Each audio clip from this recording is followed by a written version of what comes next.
Padre, estamos tan agradecidos contigo y por tu plan redentor para salvarnos. Estamos tan agradecidos contigo, Cristo, por llevar a cabo este plan eterno de redención por nosotros, por llevar toda la carga y el peso de la ley que nosotros no podíamos llevar, porque nosotros no podemos cumplir, y tú, Cristo, la asumiste por nosotros.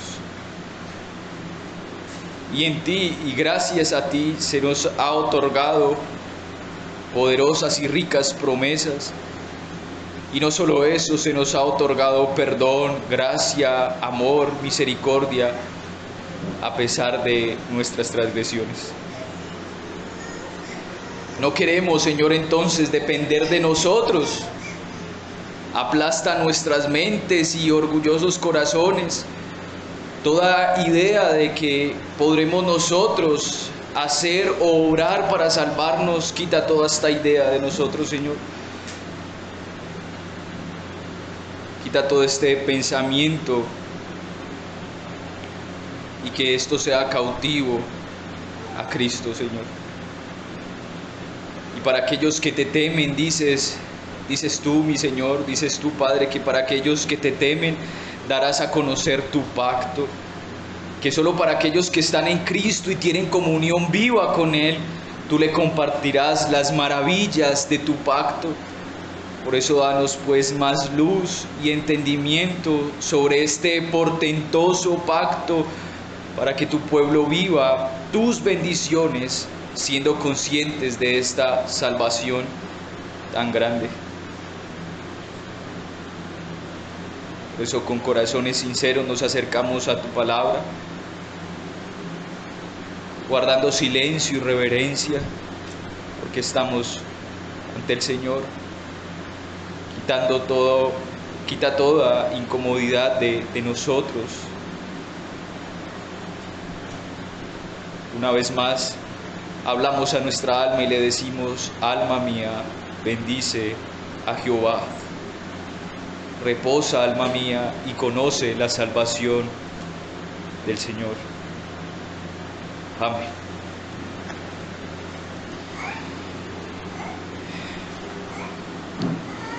Bien, hermanos y hermanas, una de las metas que nosotros tenemos como iglesia, una de esas metas es que seamos una iglesia que aprende de manera consciente la palabra de Dios.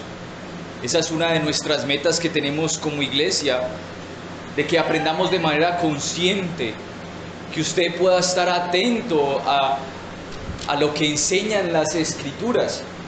Y por eso nosotros hemos venido haciéndonos preguntas, o más bien haciéndole preguntas a la Escritura con toda reverencia.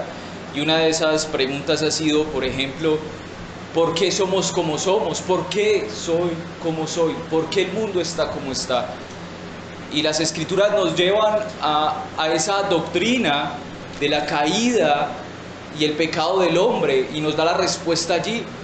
Y nos dice que por el acto de un solo hombre, Adán, todos fuimos constituidos pecadores. Todos se nos declaró pecadores, y de generación a generación todos vamos a pecar, y el mal no va a cesar y el pecado no va a cesar, sino que va en incremento. Y ahí tenemos la respuesta del por qué somos como somos. Y después de allí nos hicimos la siguiente pregunta: entonces, ¿no hay esperanza para mí? ¿No hay esperanza para este mundo? ¿Acaso Dios no ha provisto esperanza? Bueno, sí, y la Escritura responde a través de la doctrina de la redención.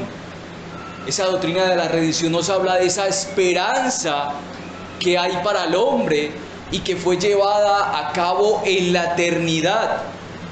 Y especialmente nos hemos enfocado en el plan que se llevó a cabo por Dios en la eternidad.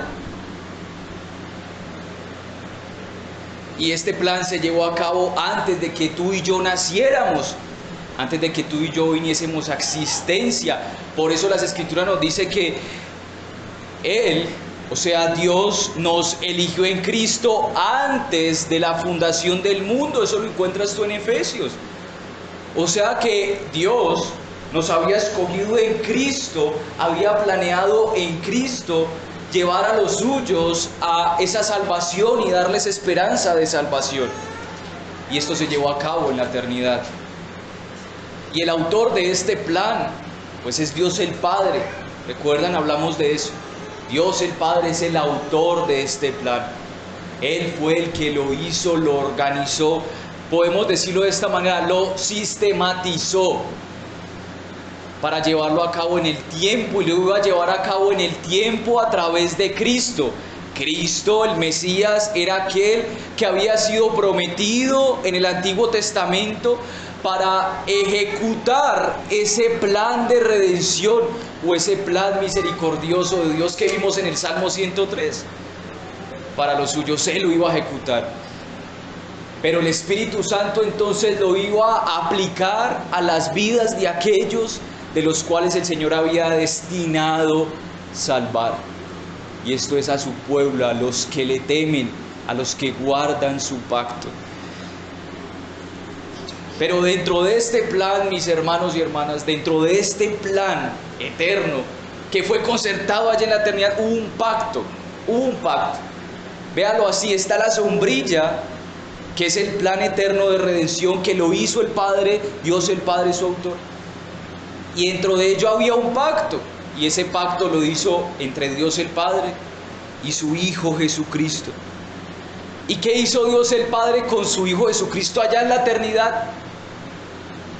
Bueno, le puso unas obligaciones y le dijo que si cumplía esas obligaciones iba a tener unas promesas. Se le iban a dar unas promesas al Hijo.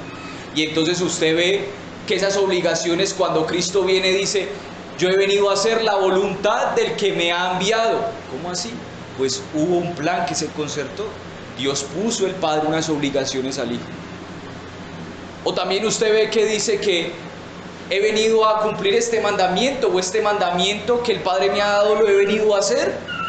Eso también dice Cristo. Y le fueron entregadas unas promesas cuando cumplió ese pacto. ¿Qué promesas eran?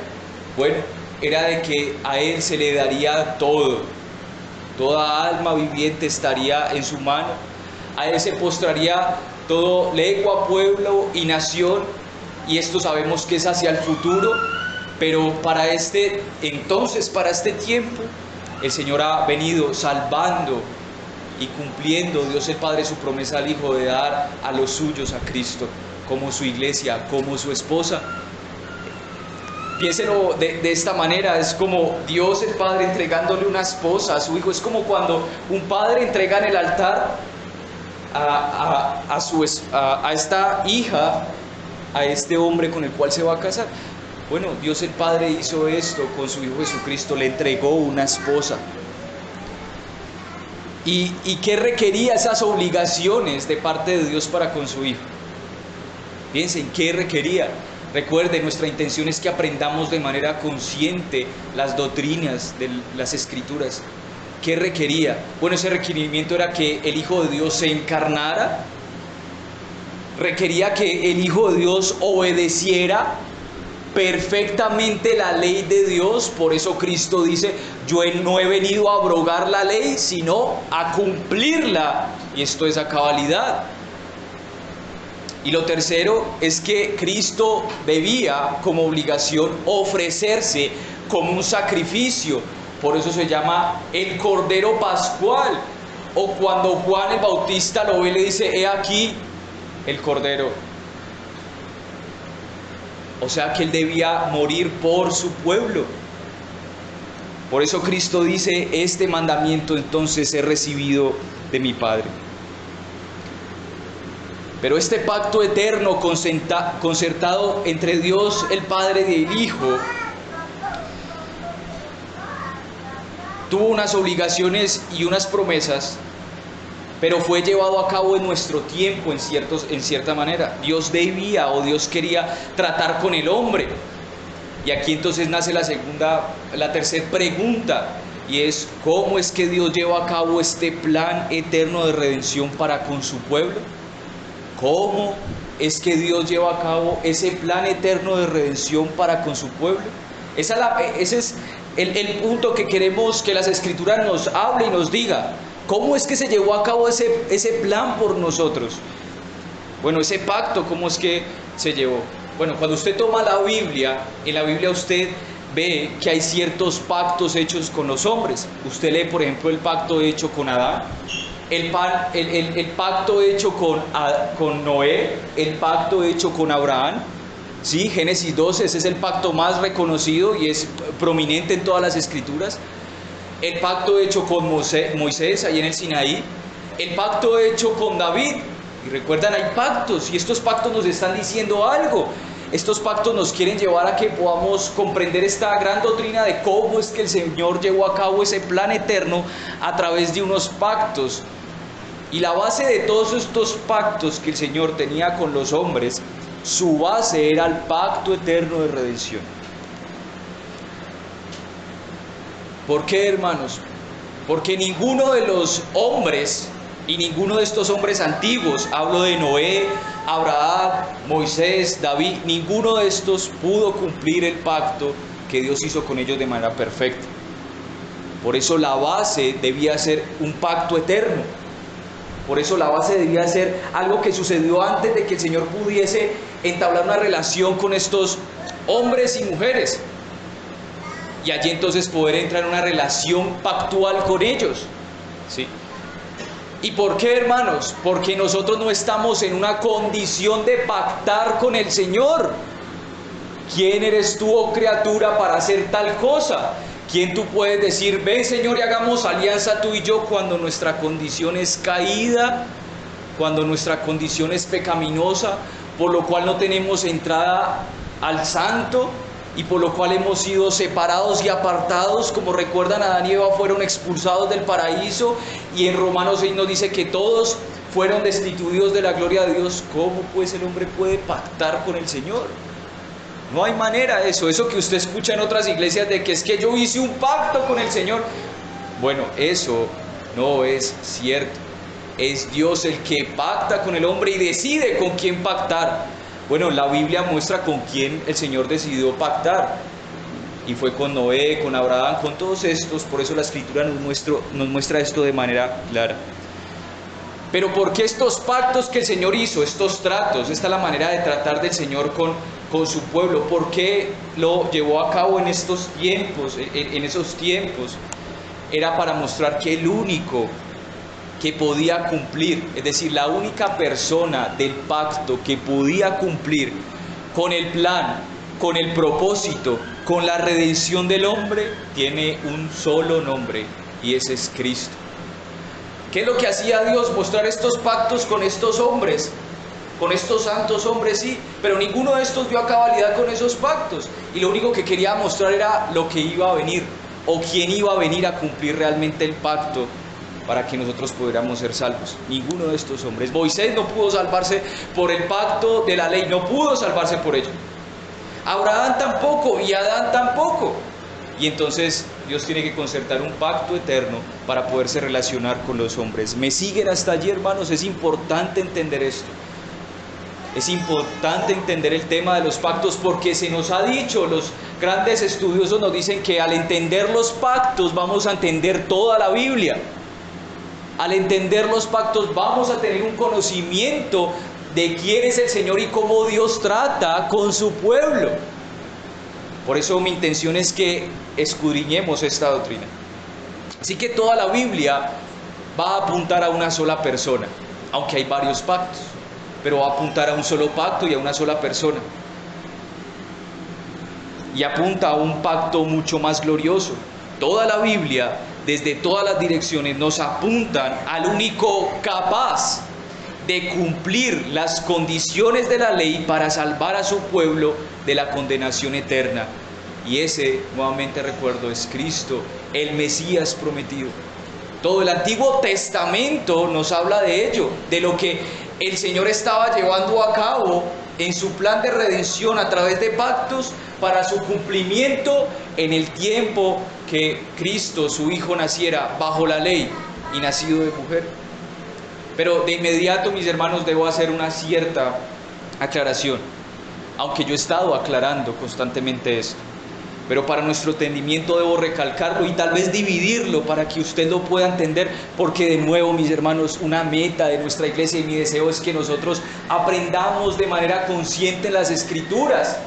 Mi intención es que usted crezca al conocer al Señor y le ame más profundamente. Esa es una meta que nosotros tenemos como iglesia, y que todo el pueblo pueda adorar al Señor en espíritu y en verdad, o sea, con entendimiento. Así que quiero recalcar esto: cuando hablamos del plan eterno de redención, nos referimos a lo que Dios el Padre planeó en la eternidad, es decir, lo que organizó, programó en la eternidad, y aún las acciones que se llevaría a cabo en el tiempo del mundo. Pero dentro de este plan encontramos entonces ese pacto eterno de redención que hizo con su Hijo Jesucristo. Ese pacto eterno también se le llama el pacto de gracia. Oiga bien, cuando usted escucha hablar acerca del pacto eterno de redención, también se está hablando acerca del pacto de gracia. Ahora, las personas más capaces, hablo que el Señor les ha dotado de estudios y de una formación estudiosa en teología, han llamado de estas dos maneras al pacto eterno, el pacto de gracia, por dos razones. Al entender la primera, que le llaman el pacto eterno, es obvio. ¿Por qué? Porque se concertó en la eternidad, se hizo en la eternidad. Eso es lo primero y lo obvio. Pero lo segundo, se le llama pacto de gracia también, y es aquí lo importante a entender, es porque para Cristo ese pacto que se llevó en la eternidad no fue de gracia. Para Él la persona del pacto para cumplirlo no fue de gracia, fue un pacto de obras. Escuche bien, fue un pacto de obras. ¿Por qué obras? Porque Cristo tenía que hacer algo para salvar a su pueblo. Él tenía unas condiciones que cumplir, unas obligaciones que el Padre le puso para que llevase a cabo eso. Por eso se le llama de estas dos maneras, pacto eterno y pacto de gracia. Para Cristo fue un pacto de obras. Él debía cumplir, por eso las Escrituras nos dicen que Él fue obediente hasta la muerte y muerte de cruz. ¿Qué nos dice eso? Pues que dentro de ese pacto, Dios el Padre le dijo: tú tienes que ser obediente hasta la muerte. Si no, no puedes salvar al pueblo, no puedes ser sacrificio para el pueblo. O sea, debía hacer algo. Por eso es un pacto de obras. Y para Cristo no fue de gracia. ¿O acaso Cristo necesitaba hacer un pacto de gracia? Cristo es el Hijo de Dios, es Dios mismo, hecho hombre. ¿Qué gracia necesitaba Él? Ninguna. Pero Él sí va a orar por nosotros, que sí necesitamos de gracia. ¿Sí lo ven? Por eso también las Escrituras nos dicen que por la obediencia de uno, es decir, de Cristo, los muchos fueron constituidos justos. Entonces para Cristo fue un pacto de obras en la eternidad. Pero también se le llama pacto de gracia porque es un pacto en favor del pueblo elegido o el pueblo escogido de Dios en el tiempo. En el tiempo. Recuerde, Dios está fuera del tiempo. Él habita en la eternidad en luz inaccesible. Pero en el tiempo para nosotros fue un pacto de gracia, porque no había nada que el hombre pueda hacer, nada que pudiéramos obrar para salvarnos, nada que pudiésemos nosotros cumplir para satisfacer a Dios, ya que habíamos en Adán, Él siendo representante nuestro, como Padre nuestro, quebrantamos en el jardín toda la ley del Señor. Las demandas de Dios las quebrantamos. Así que el pacto de gracia es un pacto de favor, es un pacto inmerecido hacia nosotros, su pueblo, para todos aquellos que creen en Cristo como Señor y Salvador. Y de este pacto de gracia o pacto eterno será el tema que estaremos hablando, y las bendiciones que reciben aquellos que están bajo este pacto de gracia o pacto eterno y no bajo el pacto de obras. Así que el título de mi sermón, y recuérdelo bien porque en el tiempo de hermandad el hermano Alex va a preguntar título y el bosquejo, así que recuérdelo bien. Bien, entonces el título del sermón es el pacto de gracia. Seré a ellos por Dios, seré a ellos por Dios. Ese es el título del tema doctrinal de hoy. El pacto de gracia, seré a ellos por Dios. Y pido su atención primero a ¿qué es un pacto? ¿Qué es un pacto? Lo segundo que pediré su atención es ¿qué es el pacto de gracia? Y lo tercero es las bendiciones del pacto eterno o el pacto de gracia. Así que vayamos a nuestro primer punto, pero sobre todo vayamos a las Escrituras, a Hebreos 8:10. Hebreos 8:10. Y aquí estaremos viendo estas tres cosas que he mencionado.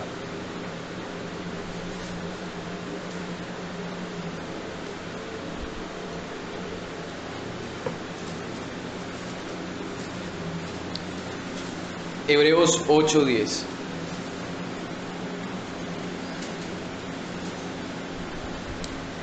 Por lo cual, este es el pacto que haré con la casa de Israel después de aquellos días, dice el Señor. ¿Cuál es el pacto? Aquí no lo dice. Pondré mis leyes en la mente de ellos y sobre su corazón las escribiré. Y seré a ellos por Dios y ellos me serán a mí por pueblo. Este es un gran pasaje para entender acerca del pacto de gracia eterno que se concertó por nosotros y que para Cristo es un pacto de obras porque Él debía cumplir algo que nosotros no podíamos cumplir.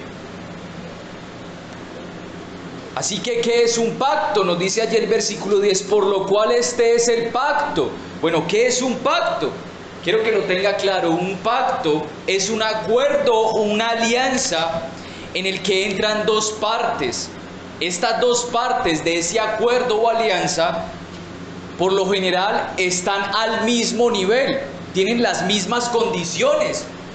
Yo no puedo hacer un pacto con mi hija, ella no me va a entender, no me va a comprender, ella no está en el mismo nivel de capacidad para que me entienda o comprenda ese pacto. Por eso generalmente los pactos son entre personas iguales, es decir, en su mismo estatus, su misma condición, su misma capacidad. Yo no puedo hacer un pacto, otro ejemplo, yo no puedo hacer un pacto con una persona que tiene una deficiencia cognitiva. No puedo, él no me va a entender, no me va a comprender y finalmente él no va a llevar a cabo las condiciones que tiene ese pacto para cumplirse. Esto, mis hermanos, generalmente un pacto se confirma con alguna especie de ceremonia solemne, donde se hace un juramento o quizá hay un servicio religioso. Y eso puede ser muy bien simbolizado, por ejemplo, en el matrimonio. El matrimonio, hay un pacto, recuerda, el hombre y la mujer se hacen unos votos. Y en ese voto se están haciendo un pacto entre ellos. Y cuando ya se dan el beso, ya nada que hacer. Es un pacto entre iguales. ¿Sí lo ven? Bueno, entre iguales con diferente sexo. Hay que aclarar ya en esta época todo. Entonces, eso es claro. Hay unas promesas que cumplir en el voto. Él le dice a la esposa, bueno, yo voy a cumplir tal cosa hasta la muerte, ¿sí? Ella le dice tal cosa y hay cosas que cumplir y hay promesas que se hacen. En la Biblia encontramos esa clase de pactos. Por ejemplo, no sé si ustedes recuerdan el pacto de David y Jonathan como amigos, entre iguales, ¿sí lo ven? ¿Y este pacto en qué consistía? De que si alguno de los dos faltara, entonces iban a cuidar de su familia, o que el uno al otro se iban a cuidar. Después de ese pacto, Saúl quería matar a David, y recuerda que hizo Jonathan, le dijo a David que huyera, y le comentó todo el plan de su padre, porque hicieron un pacto, el pacto se debía cumplir. O recuerdan a este hombre que hizo un juramento al Señor y dijo que si él les ayudara, entonces él entregaría, sacrificaría a alguien de su familia. Y cuando el Señor cumplió, salió su hija, virgen de allí. Y entonces él se rasga las vestiduras y llora porque tiene que cumplirse las condiciones de ese pacto. Eso es un juramento. Pero cuando llegamos a Dios y el hombre, el pacto cobra, hay algo que se modifica en el pacto. ¿Por qué? Porque no estamos hablando de iguales. Ese es el punto, no estamos hablando de iguales. Dios está por encima de todas sus criaturas, en todo sentido, aunque somos a imagen y semejanza. Y cuando se habla de semejanza no quiere decir de que somos iguales, sino que hay ciertas cosas parecidas, es decir, nuestra capacidad de pensar, bueno, Dios tiene una capacidad infinita de pensar, Él es infinitamente sabio, inteligente, ¿sí? Hay ciertas cosas que nos asemejamos, pero no somos iguales. Entonces, en el pacto que Dios hace con los hombres no hay una igualdad. Y la idea de pacto entonces va a sufrir unas modificaciones cuando se trata del pacto de Dios con los hombres. En la Biblia Reina Valera, la que usamos en nuestra iglesia, a veces la palabra pacto se traduce como testamento. ¿Cómo está dividida la Biblia? Antiguo y Nuevo Testamento. Pero siempre, y se está de acuerdo por los grandes estudiosos, es que la mejor palabra que describe no es testamento, sino pacto. Pacto. O sea que lo que podemos decir es que tu Biblia está dividida, aunque es una sola, en Antiguo y Nuevo Pacto. Ahora, ¿por qué los que organizaron la Biblia y le dieron este nombre a la Biblia de testamento lo hicieron así? Porque querían dar a entender algo. Quería que la gente aprendiera de manera consciente por qué lo hacía de esta manera. Lo tradujeron así con el objetivo en mente, que cuando pusieran testamento en vez de pacto, era recalcar que cuando la Biblia habla de pactos entre Dios y el hombre, Dios tiene la prioridad. Los dos no están en una misma posición, sino que Dios está dando algo. Y aunque esta traducción de testamento no está bien, lo que quiere recalcar es la idea de que el pacto es un don de Dios. El pacto es un don de Dios, eso es lo que se quiere recalcar. El pacto es un don de Dios. ¿Por qué? Porque el hombre no está en condiciones de pactar con el Señor. Así que si usted viene aquí un charlatán y le dice, pacte con Dios con dinero, usted le dice, minero, eso no va a poder. Usted le va a poder decir tranquilamente, ya Cristo pactó todo con su sangre, lo consumió, por eso en la cruz dijo, consumado es, ya todo está hecho, ya todo está cumplido. ¿Qué era lo que se debía cumplir? Lo que Dios le había demandado en la eternidad. Así que si una persona diga, pacte con Dios con tantos millones de pesos, usted tranquilo, no se atormente, ¿sí? Más bien usted reprenda y exhorte a esa persona y muéstrele por las escrituras que no está bien, que lo que está es saboteando el pacto eterno de redención y quitándole a la salvación el valor profundo que tiene en ese concierto que se hizo entre el Padre y el Hijo por su pueblo. Bien. Así que el pacto es un don de Dios. Así que Dios, en su maravilloso amor y gracia, y aún en su condescendencia, porque es una condescendencia que Dios pacte con el hombre, eligió revelar su propósito a través de los pactos. Y por eso nuevamente usted encuentra varios pactos en las Escrituras. Él llamó al hombre, él llamó a Noé, a Abraham, a Moisés, y los eligió para hacer un acuerdo con ellos. Entonces usted recuerda, por ejemplo, el pacto de Abraham. Recuerda que Abraham se quedó dormido y algo sucedió allí. Habían dos columnas de fuego y algo fue pasado en medio de ello. Un cordero, un sacrificio. Allí está. Una ceremonia se hizo. Pero Abraham no tenía parte en eso. Él no estaba haciendo nada. ¿Quién hizo todo? Dios. Dios no necesitaba hacer este pacto con los hombres, pero lo ha hecho a pesar de la rebelión humana, a pesar de nuestro pecado y soberbia. Dios lo ha hecho. Es como si Dios hubiese llamado al hombre y le hubiese dicho, quiero hacer un acuerdo contigo. Wow, piensen en eso. El Dios de santo, misericordioso, sabio, creador, el Rey de gloria, a cual nuestros ojos ni siquiera le pueden ver, porque si no quedaríamos fulminados, decide hacer un pacto con el hombre. Mis hermanos, esto es para humillarnos, esto es para quedar postrados delante del Señor. La doctrina está allí para que tu mente quede en humildad delante del Señor y digas, gracias Señor, porque yo nada podía hacer. Nada de lo que yo tengo, aún lo que tú me das en tus bendiciones, nada puede hacerse para mi salvación. Pero pensemos, por ejemplo, en el pacto que Dios hizo con Adán. Pensemos en ese pacto. Que aunque la palabra en Génesis 1, del 2 al 3, no aparece la palabra pacto, allí se ve claramente un pacto. Y quiero que pensemos en ello. Dios, por ejemplo, gratuitamente dio todo al primer hombre y a la primer mujer. Ellos no se ganaron estar en el Edén.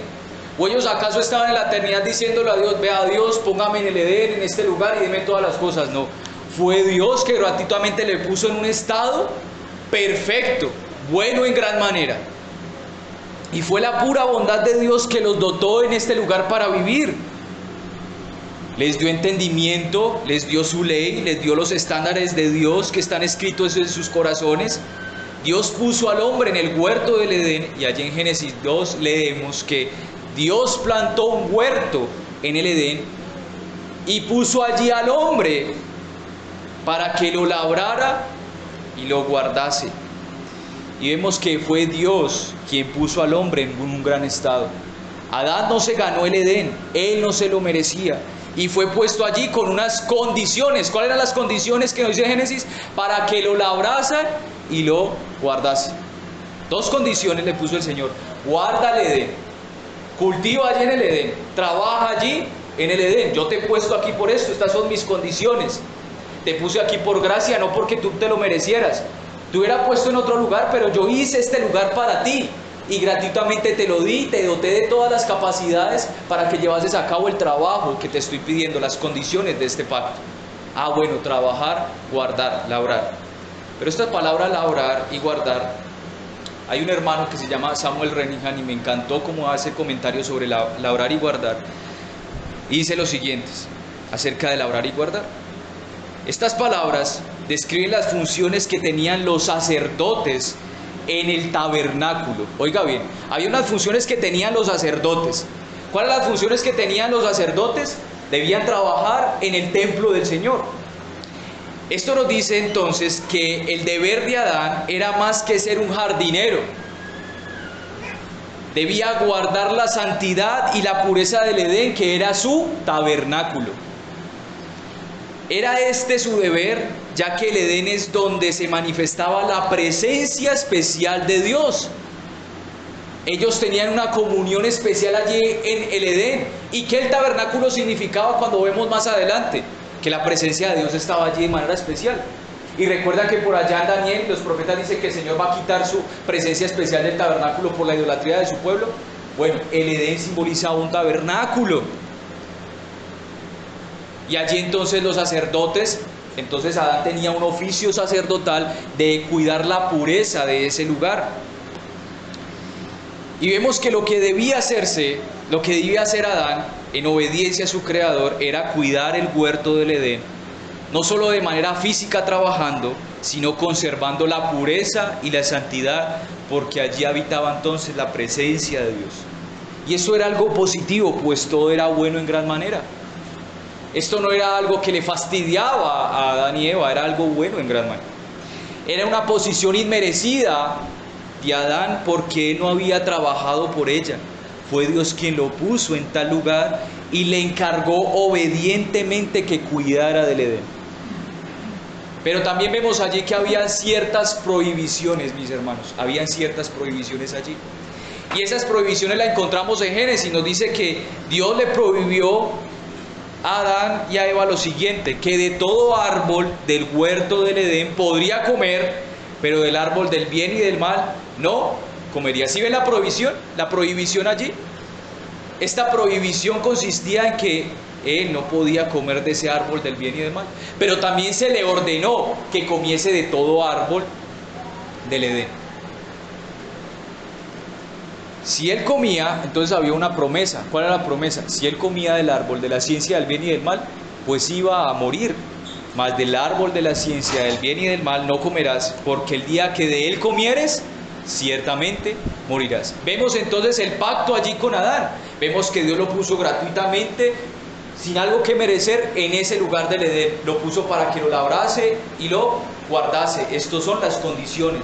Debía mantener la pureza de ese lugar, porque la presencia de Dios habitaba allí y él estaba en comunión con él.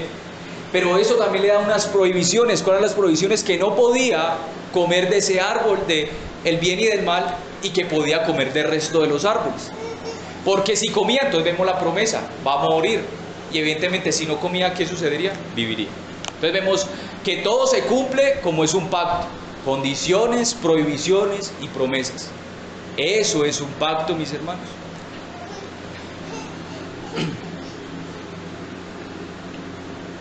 Así que Adán, lamentablemente, como recordamos, quebrantó este pacto que Dios había hecho con él. Y en esta caída nos arrastró a todos nosotros. pues todos estábamos en sus lomos. Él nos presentaba delante de Dios, Él nos representaba delante de Dios como Padre de toda la humanidad.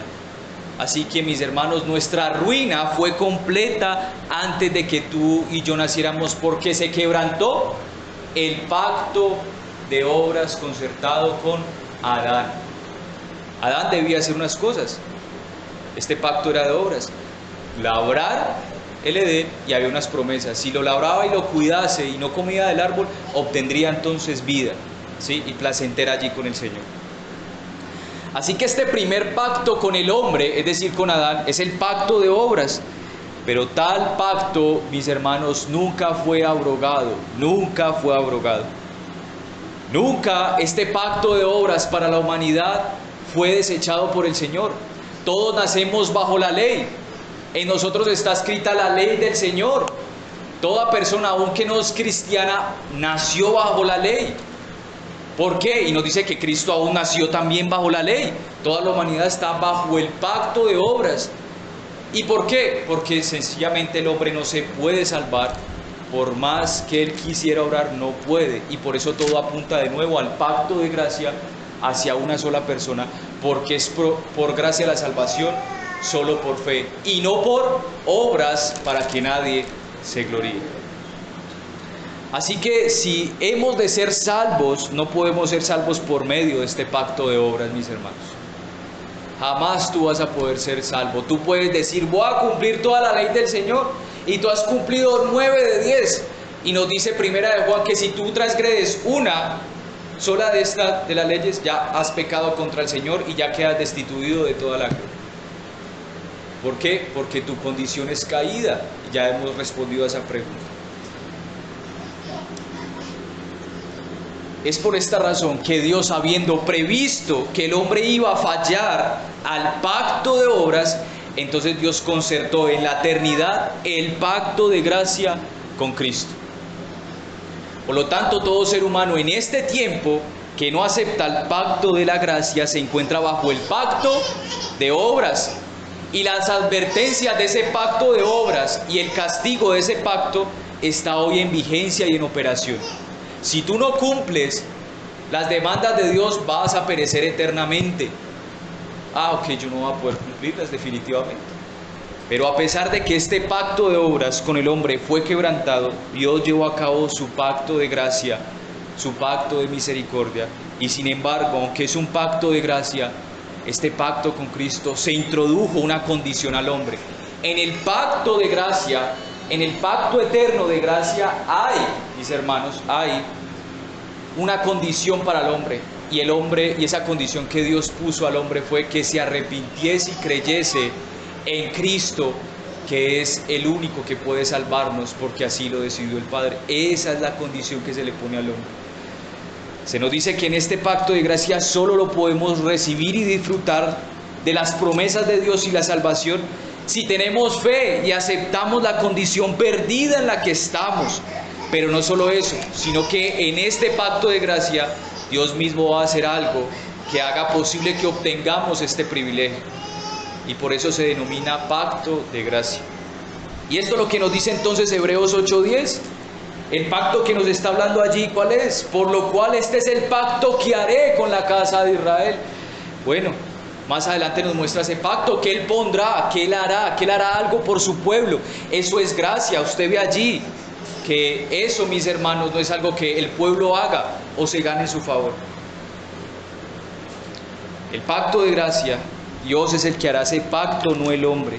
Se nos dice allí en Hebreos que este pacto es lo que Dios hará. ¿Y qué es lo que Dios hará? Pondrá sus leyes en la mente de su pueblo, y sobre el corazón de ellos las escribiré, y se haré a ellos por Dios, y ellos me serán a mí por pueblo. Este pacto de gracia es lo que Dios hará por su pueblo. Es el acuerdo entre el Dios Trino y su pueblo, por el cual Dios llevará a cabo su propósito y plan eterno de redención. Llevará a cabo unas bendiciones para su pueblo, prometiendo amistad o reconciliación con Él, solo y exclusivamente mediante la cabeza de ese pacto, Cristo, solo mediante Él. Y esto se le llama, mis hermanos, el pacto de gracia. ¿Qué es el pacto de gracia, pues? Es el pacto, es el acuerdo que Dios hizo con su pueblo, y el mediador de ese pacto es Cristo. Antes, en el pacto de obra, nuestro mediador, ¿quién era? Adán. Adán no cumplió ese pacto de obras, por ende entonces Dios en la eternidad decide amorosamente y gratuitamente para su pueblo poner un mediador. Este mediador es Cristo para salvación tuya y mía. No hay otro por el cual se pueda ser salvo el hombre. Como vemos, mis hermanos, en nuestro texto no se nos dice que nosotros hacemos algo. En Hebreos no se nos dice que nosotros seremos lo que haremos algo. No se nos dice que debemos hacer alguna obra. Este pacto de gracia es la obra de Cristo en favor de su pueblo. Por lo cual hay unas bendiciones y una promesa. Y ahora vamos a entrarnos a las bendiciones del pacto de gracia. Ese es nuestro tercer punto, las bendiciones del pacto de gracia.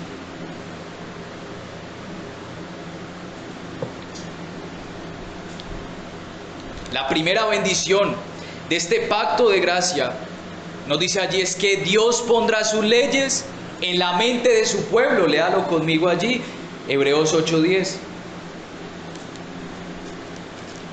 Parte B, pondré mis leyes en la mente de ellos. ¿De quién? De su pueblo. ¿Y por qué es una bendición el que Dios otorgue su ley a la mente de su pueblo? ¿O la ponga en la mente de su pueblo? Bueno, recuerde, piense de nuevo conmigo. Por causa de la caída el hombre quedó separado de Dios, quedó separado de todo lo que es bueno, santo, justo y agradable. Y por causa de eso entonces el hombre quedó en oscuridad, separado de Dios y de su luz, desterrado de su gloria. Nuestra conciencia quedó seriamente afectada. Pero a aquellos que han confiado en Jesucristo y en su obra, les será dado el Espíritu Santo para el derramamiento de su luz sobre las mentes de los que estaban en tinieblas y han pasado a su luz admirable. Por eso es que una de las grandes bendiciones que el Señor derrama en ese pacto que debe llevar a cabo Jesucristo en favor de nosotros y que se nos transmite a nosotros, esas bendiciones, es el entendimiento de su ley. El entendimiento de su ley. Esta ley ha sido puesta en aquel que ha sido redimido. Y puede verse claramente cómo antes nosotros no entendíamos la palabra de Dios, no comprendíamos su ley, pero ahora, después de que usted ha sido salvado, traído a ese pacto de gracia, usted ahora se deleita en la ley de Jehová. Usted antes leía la Biblia, usted decía, uy, esto yo no lo entiendo, qué engorroso, qué difícil, esto me es muy complicado, yo no lo entiendo. Y usted no entendía nada, y usted ha visto a hombres y mujeres que se han leído la Biblia de principio a fin y no han tenido un cambio en su vida. ¿Por qué? Porque el Señor no ha traído la bendición y no los ha traído al pacto de gracia. Evidentemente, cuando usted nace de nuevo, no estoy diciendo que usted va a entender toda la Escritura. Por eso es que necesitamos escuchar la palabra de Dios y escuchar temas doctrinales para entender las Escrituras, como la que estamos haciendo ahorita. Pero si hay algo, es que usted tiene luz. Usted de inmediato, cuando nace de nuevo, usted reconoce de inmediato lo que es bueno y malo.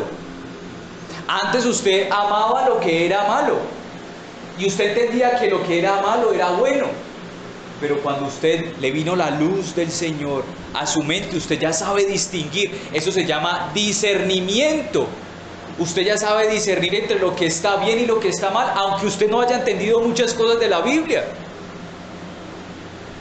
¿Recuerdan ese salmo que dice que cuando yo aún duerma, tu palabra seguirá meditando en mi cabeza? Bueno, es porque el Señor ha traído su luz a tu mente, te ha regenerado. Y este pacto aquí se nos está hablando particularmente de esa doctrina, de la regeneración. Eso es lo que hace el Espíritu Santo. Te convence de justicia, de juicio y de pecado. Él te trae luz a tu mente. Él te trae un entendimiento de lo que es pecado, de lo que desagrada al Señor. Antes tú andabas muy tranquilo en cierta manera, pecando contra el Señor, y tú no entendías, y tú no comprendías, y vivías normal y creías que lo que estabas haciendo estaba bien, haciendo tus chanchullos en los negocios, maltratando a tu esposa y tu esposa siendo irreverente con tu esposo, y tú estabas tan tranquilo y decías, nosotros somos un buen matrimonio. O tú haciendo tus chanchullos de tal manera de que decías, está bien, yo estoy ganando dinero.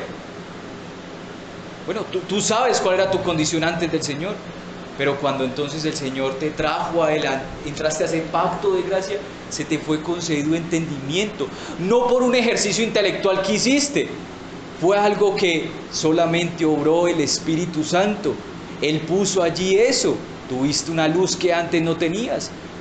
Aquí lo que se nos está diciendo claramente, mis hermanos, y esto es lo que debemos aprender, es que no hay luz en el corazón del hombre, no hay entendimiento en los caminos del hombre. Por eso el Señor, dentro de su pacto, da a su pueblo entendimiento, porque el hombre está en tinieblas. Aquello de que te dicen a ti, busca tu luz interior, lo que te están diciendo realmente, busca tu oscuridad interior y persiste en tu oscuridad interior. Y no solamente el Señor te ha regenerado tu mente, te ha dado entendimiento, te ha dado discernimiento de lo bueno y de lo malo, sino que también dice que su palabra es lámpara a mis pies. Nos da su palabra para que nos corrija cuando aún nuestra conciencia no nos condene lo que es bueno y es malo. Entonces, que tenemos la palabra de Dios. Así dice Primera de Juan, que aún cuando nuestro corazón no nos condene, tenemos a Dios. Su palabra está allí. ¿Lo pueden entender? ¿Pueden ver esto? Esta es la bendición. ¿Y por qué esto es tan grande bendición? Mis hermanos, porque lo primero que nos dábamos cuenta en el momento en que hemos sido traídos de la muerte a la vida es que íbamos a un camino de perdición eterna. Esta no es la mayor bendición y riqueza que tú has recibido. Entender de que tú ahora eres salvo de un infierno, eres salvo de estar separado eternamente de Dios. Tal vez tú todavía sigues en el pensamiento, bueno, eso no es tan grande, y dices, yo hubiera preferido que la bendición hubiera sido una casa, un carro, una beca. Déjame decirte que todo eso pasará, pero su palabra permanecerá, su misericordia permanece para siempre. Es preferible no tener casa, pero tener la misericordia del pacto eterno de redención para con los suyos, desde ahora y para siempre y hasta la eternidad, que no tener una casa. Porque finalmente dentro de ese pacto, ¿sabes qué te promete Cristo? Gracias a lo que Él cumplió, que Él se fue a hacer morada para nosotros. Entonces, ¿qué te preocupa a ti? Todavía sigues pensando, es que yo hubiera preferido algo mucho mejor en la salvación del Señor. No estás entendiendo, no tienes entendimiento, no tienes luz, estás todavía en tinieblas. Aquí lo que el Señor promete es esto, porque esto es lo que necesita el hombre, tener luz. Recuerda que cuando Cristo vino, ¿qué sucedió? La luz vino al mundo y el mundo, ¿qué hizo? Lo despreció, lo aborreció, porque el hombre no ama la luz, el hombre ama ¿qué? Las tinieblas. Entonces es algo externo de lo que Dios hace, eso es lo que hace el pacto, lo que Dios hace en favor tuyo y mío, nos trae luz. Hermano, cuán gloriosa es esa luz del Evangelio que brilla en nuestro camino y que nos lleva hasta la muerte. Aún después de la muerte el Señor nos guiará, aún en las canas el Señor dice que nos sostendrá. Esto es para aquellos que están en su pacto de gracia. Si tú todavía sigues pensando en estar en el pacto de obras, déjame decirte que no hay nada que hacer más que tú te arrepientas y vengas al Señor Jesucristo. Ahora, ¿qué nos dice más allí?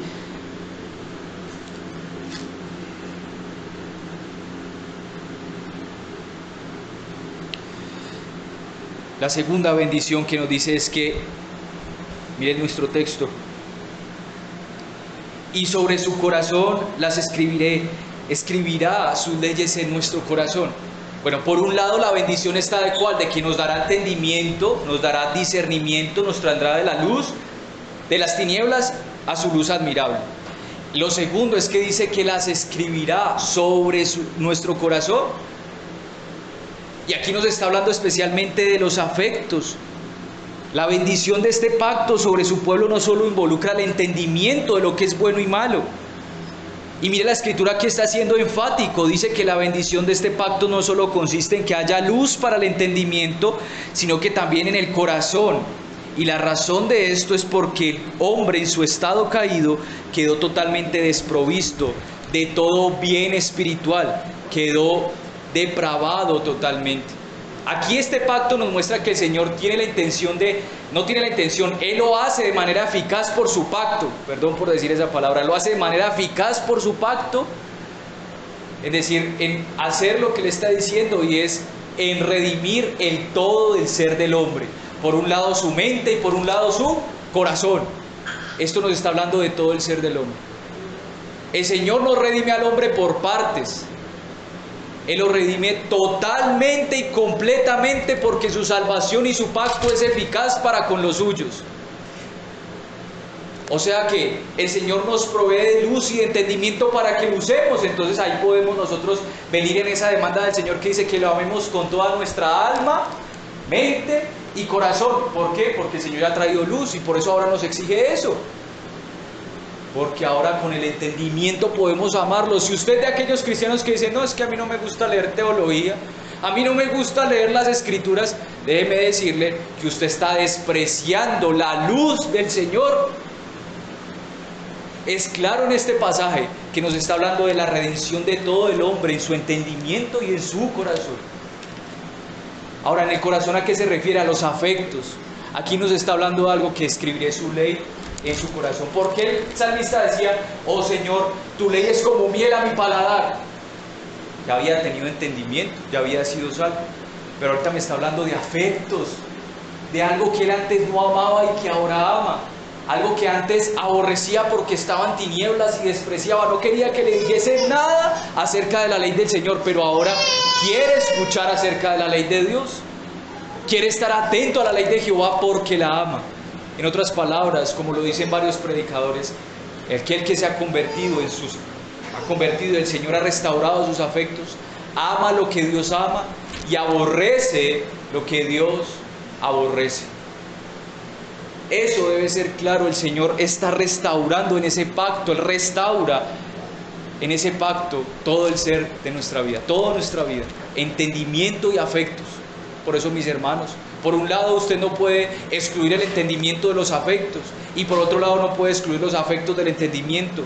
Por eso cuando adoramos con el Señor debe ser en espíritu y en verdad. Eso significa entendimiento y corazón, afectos e inteligencia, porque el Señor ya te ha iluminado tu mente para amarle con claridad y seguirle con claridad. Tú no estás vagando en un mar de ideologías o de creencias diferentes, tú tienes claridad por el Espíritu Santo. Por eso dice claramente el Señor a sus discípulos que cuando Él se fuera les mandaría al Consolador, el Espíritu Santo, que los guiaría a toda verdad. Tú tienes ese Espíritu Santo por ese pacto que el Señor hizo contigo a través de Cristo, y tú tienes luz y tú no serás perdido. Tú tienes un faro que te llevará hasta la eternidad y nadie te podrá arrebatar de la mano de tu Padre.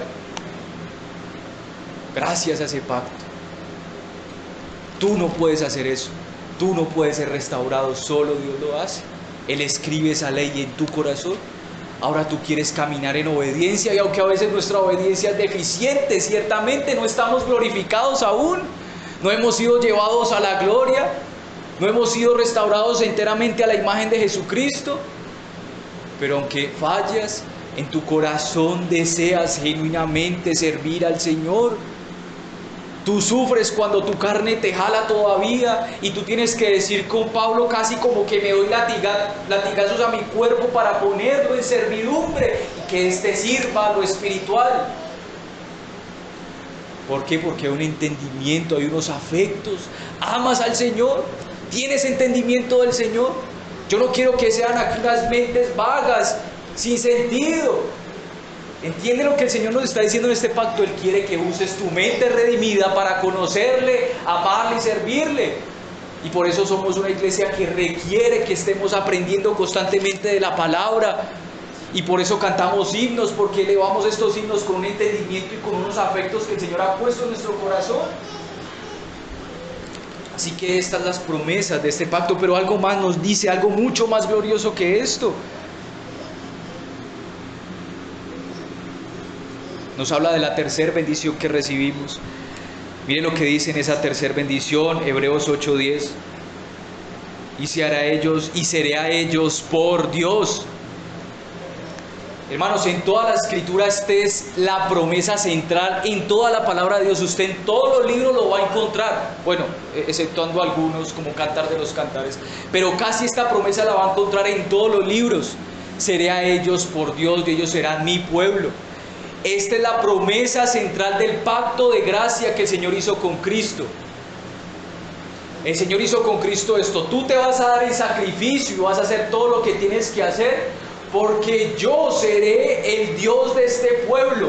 pero la única manera en que yo puedo ser Dios de este pueblo es que tú mueras, porque tú eres el Hijo perfecto, eres puro y sin mancha. Y por eso cuando Cristo estaba allí bautizándose, ¿qué dijo el Padre? Y descendió y dijo: a este oíd, a este oíd, a este escuchad, porque este es el mediador de su pueblo. Él será nuestro Dios. Esta es la promesa central, usted lo leerá en todas las escrituras. Por eso el pacto eterno de Dios es algo que debemos entender y comprender, y usted maravillarse de cómo Dios trató con su pueblo. Mire, Dios había sido el Dios de Adán, pero Adán pecó contra él y cayó, se convirtió en esclavo de Satanás y rompió su conexión con Dios.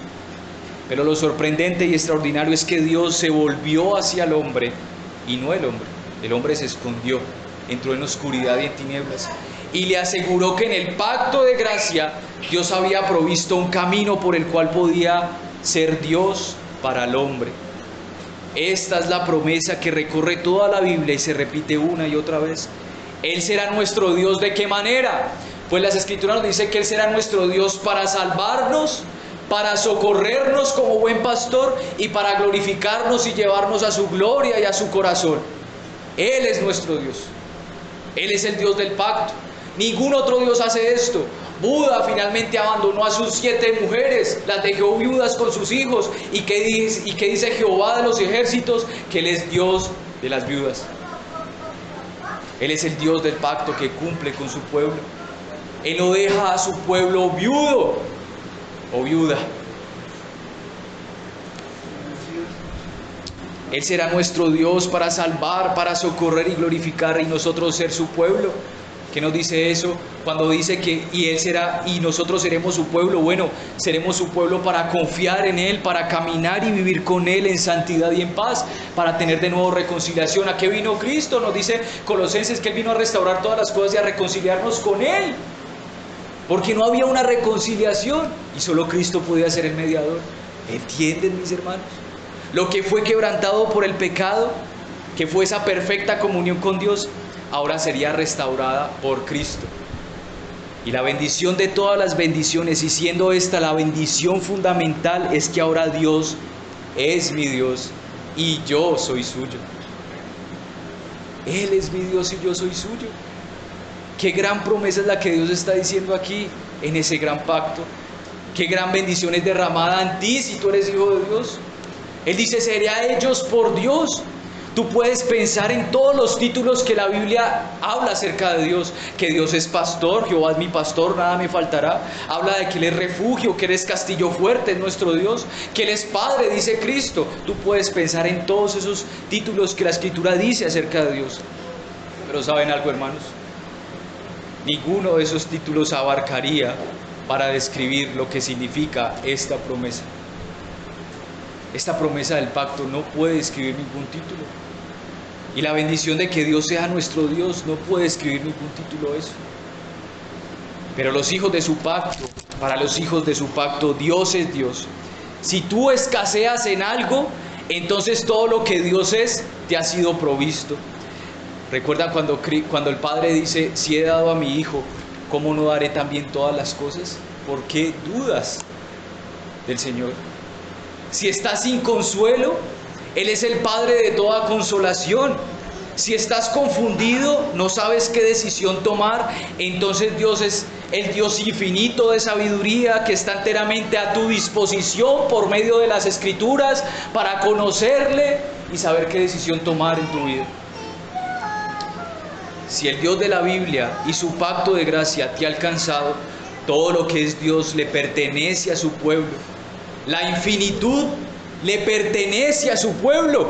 La eternidad le pertenece a su pueblo, porque Él prometió ser el Dios de su pueblo. Y Dios no da cosas a medias. Él lo entrega todo. ¿No nos dice así las Escrituras?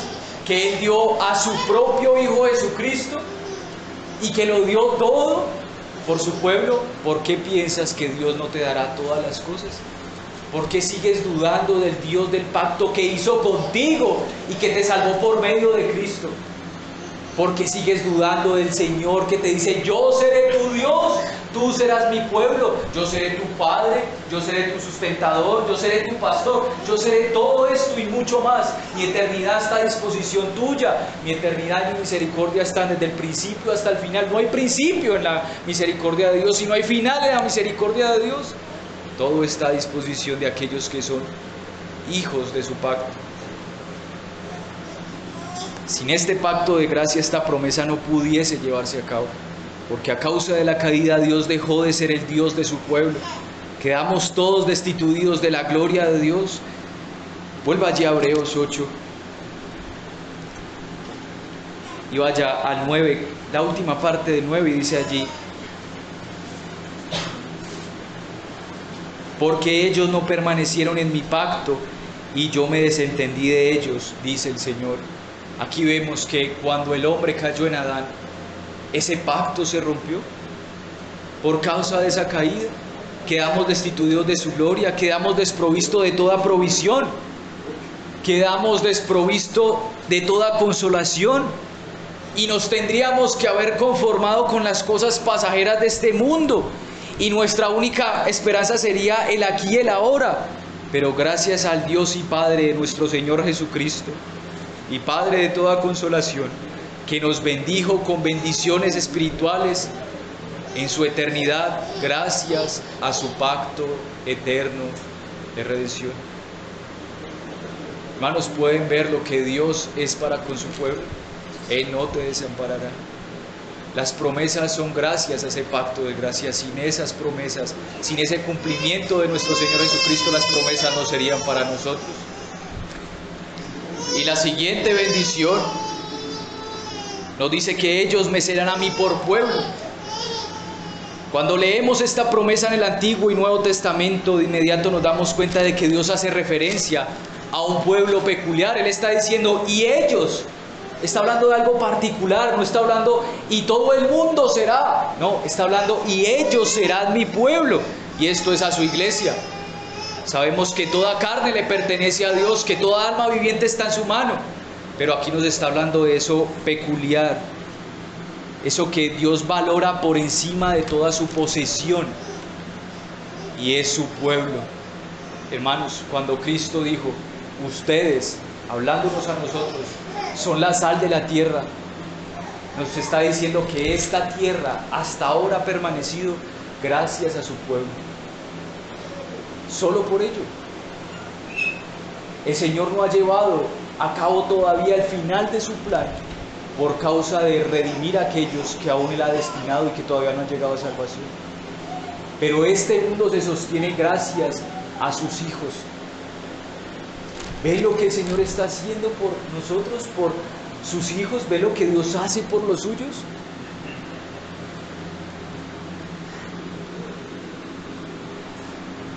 Pero ahora Él no lo hace porque las Escrituras nos dice que no lo hace porque vio en algo en ellos bueno. Dice las Escrituras que de lo vil y lo menospreciado Dios nos sacó, nos tomó.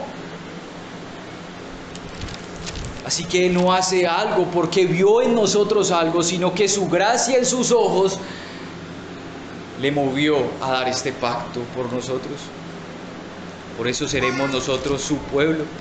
De ninguna manera el pueblo se hizo el pueblo de Dios. Jamás tú te has hecho el pueblo de Dios. Jamás tú decidiste decir, voy a pertenecer al pueblo de Dios. Jamás se te fue concedida esa luz y ese entendimiento. Tú más bien decías, yo quiero permanecer en el mundo, y andabas en discotecas y emborrachándose. Tú deseabas eso porque eras hijos del diablo, así dicen las Escrituras. Mas Dios, trayendo su luz, ahora dice, yo anhelo estar con el pueblo, me alegraré de ir a la casa de Jehová, a la casa del pacto del Dios eterno. Estaré con aquellos que son del pacto, que son de su pueblo, porque en ellos me regocijaré y me alegraré.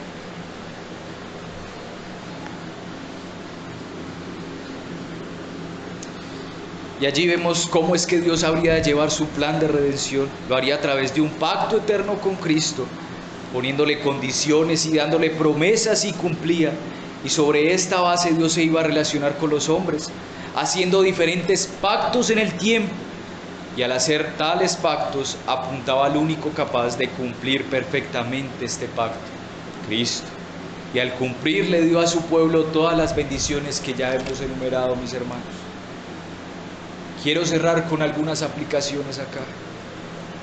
La pregunta que se nos hace a través de este texto es: ¿tienes tu mente iluminada? ¿Amas lo que Dios amas? ¿La palabra de Dios para ti es un deleite? ¿El reunirte con el pueblo del pacto es tu delicia? ¿Esperas toda la semana para reunirte con el pueblo de tu Dios? Tienes algunas bendiciones aquí descritas en Hebreos que nos dice que tu mente entiendes. Tal vez no lo entiendes todos, pero hay algo que entiendes y comprendes: que Él es tu Salvador, que Él es tu Señor, que Él no te abandonará, que Él te sostendrá, que Él es tu Dios, que murió por tus pecados y que tú nada puedes hacer. Si entiendes eso, lo entiendes todo. ¿Tienes afectos por el Señor? ¿Tienes afectos por tus hermanos? Si es así, déjame decirte, estás dentro del pacto de gracia y eres salvo.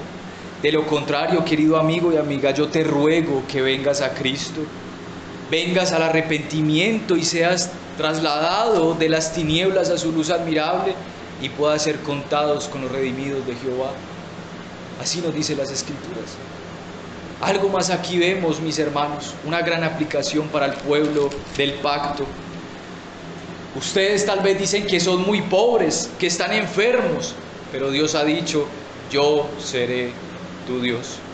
Entonces tú no eres pobre, tú eres muy rico.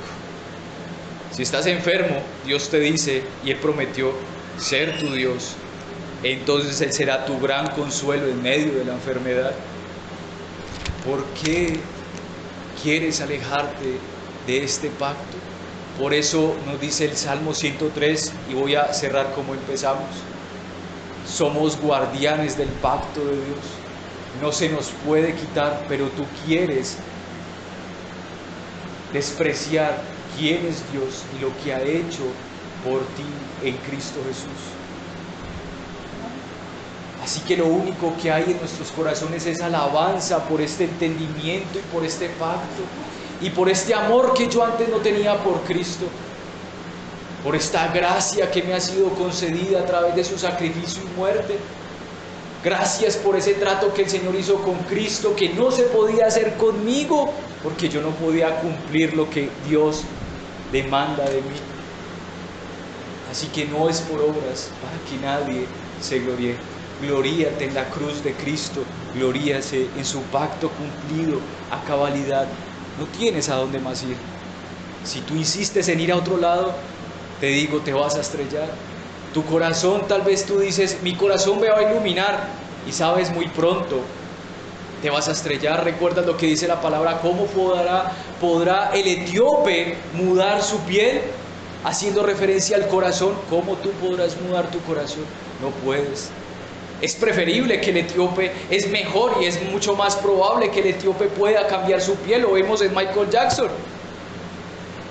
Pero el corazón solo puede cambiarlo el Señor. Cerrando, Spurgeon dice algo: ¿puede un hombre tallar su nombre en un árbol? Y el árbol va a crecer con ese nombre, lo hemos visto. Pero ¿quién puede tallar su nombre en el corazón de ese árbol? Nadie, solo Dios. Vamos a orar.